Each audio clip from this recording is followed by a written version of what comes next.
tovuq miya degan ta'rifni erkakka nisbatan aytishadimi, ayolga nisbatan aytishadi? Men birinchi marta tovuq miya desam, shunaqa bo'lib ketganman, qalin lablarim bilan ichimda rosa pichirlaganman-da. Nimaga tovuq miya degan gap menga yoqmas edi. O'zbeklarda ayollarni yerga urish degan gapirardim.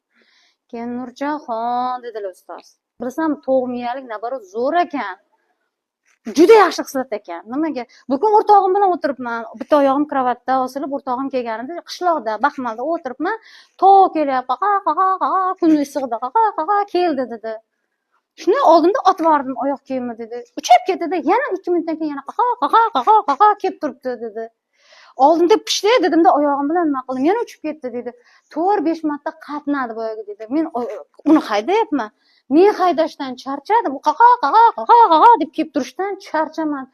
Axir oldimda turgan dasturxondan turgan mehmonga atalgan nondan deyapti. Ushog'ini oldimda serpdim dedi. Unda qarab odam bo'lib men maqsadga erisha olmaganimda tovuq esa tovuq miyasi bilan niyatiga yetdi. Qornini to'ydirdi. Kimsan miraboy psixologning qo'lidan noyon. Tushuntira olyapmanmi? Nimaga tovuq miya deydi?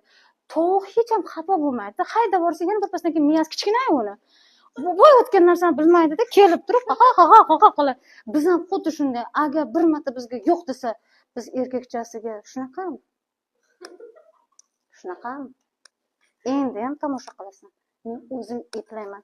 Men eplayman, sen o'zing tomosha qilasan. Deng. Siz haqiqatda hamma narsani eplaysiz-ki, xo'jayingiz divanga yotib olib, tomosha qilib o'tiradi.